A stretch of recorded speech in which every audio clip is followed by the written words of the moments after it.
केदारनाथ में पहुंचकर वहां प्रेम पूर्वक केदारेश्वर की पूजा करने के बाद वहां जल पीने से मनुष्य का फिर जन्म नहीं होता है। हे ब्राह्मणों, इस भारतवर्ष में संपूर्ण जीव को भक्ति भाव से भगवान नर नारायण और केदारेश्वर महादेव शंभू की पूजा करनी चाहिए। ओम नमः शिवाय। दोस्तों, इस पवित्र श्रावण मास में हम श्रवण कर रहे हैं भगवान शिव की दिव्य महिमा और उनके विशेष प्रमुख 12 ज्योतिर्लिंगों की कथा का। आज 5वें दिन की इस कड़ी में हम आपके लिए लेकर आए हैं एक अत्यंत विशेष और 4 धामों में से एक में स्थित दिव्य ज्योतिर्लिंग की पौराणिक कथा का, और यह है केदारनाथ महादेव की कथा। समुद्र तल से लगभग 3584 मीटर की ऊंचाई पर मंदाकिनी नदी के किनारे पर स्थित है केदारनाथ ज्योतिर्लिंग। सिर्फ उत्तराखंड में ही भगवान शिव के लगभग 200 शिवलिंग है, लेकिन उन सभी में सबसे प्रमुख है केदारनाथ महादेव। लेकिन आखिर क्या है इस केदारनाथ ज्योतिर्लिंग की कथा, तो चलिए सुनते हैं। प्राचीन काल की बात है, एक भयंकर दैत्य था। उसने भगवान शिव की आराधना करके उन्हें प्रसन्न कर लिया था। जब शिवजी ने उसे दर्शन दिए और वरदान मांगने के लिए कहा, तो उसने भोलेनाथ से अमृतत्व का वरदान मांगा। महादेव ने कहा कि यह वरदान देना तो उनके सामर्थ्य में ही नहीं है, वह कुछ और मांग ले। तो उस दैत्य ने ऐसे सहस्त्र कवच मांगे जिसे कोई भेद ना सके। महादेव ने इस वरदान पर भी असहमति जताई और उसे पुनः वरदान मांगने के लिए कहा। अपनी बुद्धि का प्रयोग करते हुए उसने महादेव से कहा, हे शंभु, मुझे ऐसे सहस्त्र कवच प्रदान कीजिए जिससे मैं अजय हो जाऊं। यदि कोई व्यक्ति मुझसे सहस्त्र वर्षों तक युद्ध करे, केवल तभी मेरा एक कवच टूट पाए। भगवान शिव ने उस राक्षस को यह वरदान दे दिया और तब से उसका नाम पड़ा सहस्त्र कवच असुर। महादेव से विजय का आशीर्वाद प्राप्त करके वह असुर ऋषि मुनियों को प्रताड़ित करने लगा। त्राहिमाम करते हुए सभी ऋषि मुनि भगवान विष्णु का आश्रय लेने गए। इस राक्षस का वध करने के लिए उनसे प्रार्थना की। भगवान विष्णु ने नारद मुनि से किसी ऐसे स्थान के बारे में पूछा जहां एक दिन तपस्या करके सहस्त्र वर्षों की तपस्या का फल प्राप्त किया जा सके। इस प्रश्न के उत्तर में नारद मुनि ने बद्रीनाथ नामक स्थान के बारे में भगवान विष्णु को बताया, जहां यह संभव था। दूसरी ओर दक्ष प्रजापति का विवाह देवी प्रसूति से हुआ। उन्हें 16 कन्याएं संतान के रूप में प्राप्त हुई। इनमें से 13वीं कन्या का नाम मूर्ति था, जिसका विवाह धर्म से हुआ। माता मूर्ति के गर्भ से नर नारायण ऋषि का जन्म हुआ, जो कि भगवान विष्णु के ही अवतार थे।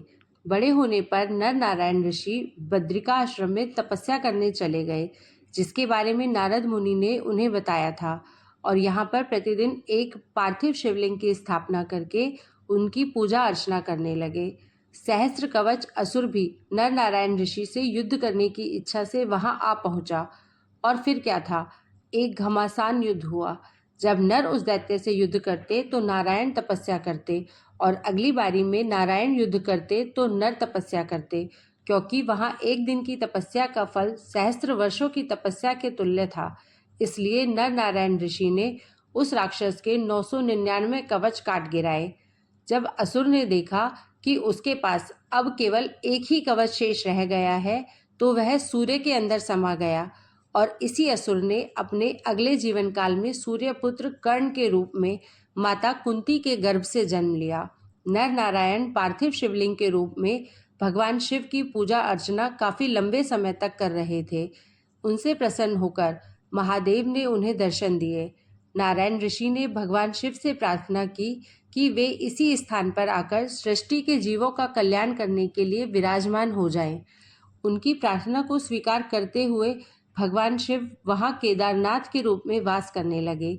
इसी ज्योतिर्लिंग के विषय में एक और कथा आती है। यह बात है द्वापर युग की, जब पांडवों और कौरवों के बीच में कुरुक्षेत्र का युद्ध हुआ था। पांडव युद्ध में विजयी तो हो रहे थे, लेकिन उनके हाथों से अपने ही स्वजनों का वध हुआ था। महाराज युधिष्ठिर के राज्याभिषेक के पश्चात उनके राज्य के ब्राह्मणों ने उन्हें सुझाव दिया कि उन्हें काशी में जाकर भगवान शिव का आश्रय लेना चाहिए और अपने द्वारा हुई जीव हत्या के लिए प्रायश्चित करना चाहिए। उनकी इस बात को शिरोधार्य करके पांडव काशी की ओर निकल पड़े। जब वे काशी पहुंचे तो उन्हें पता चला कि महादेव वहाँ नहीं है, बल्कि बद्रिका आश्रम में है। भगवान शिव की शरण प्राप्त करने के लिए वे हिमालय में स्थित बद्रिका आश्रम की ओर प्रस्थान कर गए। वे वहां पहुंचकर भगवान शिव को ढूंढ रहे थे, लेकिन शिवजी उनके समक्ष नहीं आना चाहते थे, इसलिए शिवजी अदृश्य हो गए। कुछ समय बाद पांडवों ने केदार पर्वत की कंदराओं में देखा कि महिषों का एक झुंड उस स्थान से गुजर रहा था, जिसमें एक महिष विशाल आकृति का था। महाराज युधिष्ठिर उसे देखकर तुरंत समझ गए कि यह भगवान शिव ही है। यह सोचकर उन्होंने भीम को आदेश दिया कि उस विशाल महिष को पकड़ लिया जाए, लेकिन वह महिष पांडवों को देखकर भागने लगा। भीम उसका पीछा करते रहे, लेकिन उतनी देर में उस महिष ने अपना सिर बर्फ के अंदर धकेल दिया, लेकिन उसकी कुबड़ बाहर ही रह गया।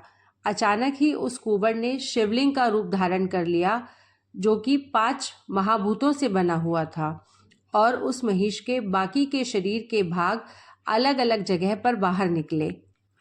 उनके हाथ तुंगनाथ में बाहर दिखे, उनका चेहरा रुद्रनाथ में बाहर आया, पेट मदमहेश्वर में और बालों के सहित सिर कल्पेश्वर में दृष्टिगोचर हुए।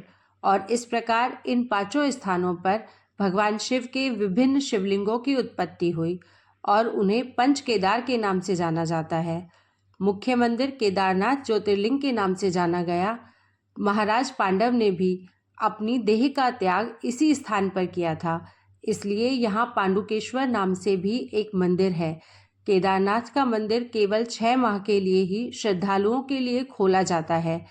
वैशाख मास की अक्षय तृतीया से लेकर कार्तिक पूर्णिमा तक जब यह 6 माह पूर्ण हो जाते हैं और कपाट बंद करने का समय आता है, तो मंदिर में नंदा दीप नामक एक दीपक प्रज्वलित किया जाता है। 6 माह बीत जाने के पश्चात जब इस मंदिर के कपाट खोलते हैं, तो नंदा दीप को प्रज्वलित अवस्था में ही पाया जाता है। ऐसा इसलिए है क्योंकि उन 6 महीनों में देवी देवता भगवान शिव की पूजा आराधना करते हैं और इस दीपक को प्रज्वलित रखते हैं। सर्वप्रथम पांडवों द्वारा स्थापित केदारनाथ महादेव के मुख्य मंदिर की स्थापना लगभग 8वीं शताब्दी में जगतगुरु आदि शंकराचार्य द्वारा की गई थी। उनकी समाधि आज भी मंदिर के पीछे स्थित है। वर्ष 2013 में जब इस पवित्र तीर्थ स्थल पर भयंकर आपत्ति आई थी, उस समय भी यह मंदिर बिना किसी क्षति के स्थित रहा था।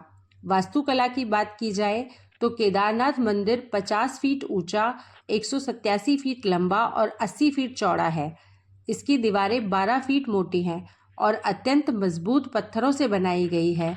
मंदिर को 6 फीट ऊंचे चबूतरे पर खड़ा किया गया है और यह आश्चर्यजनक है कि इतने भारी पत्थरों को इतनी ऊंचाई पर लाकर किस प्रकार मंदिर की स्थापना की गई होगी।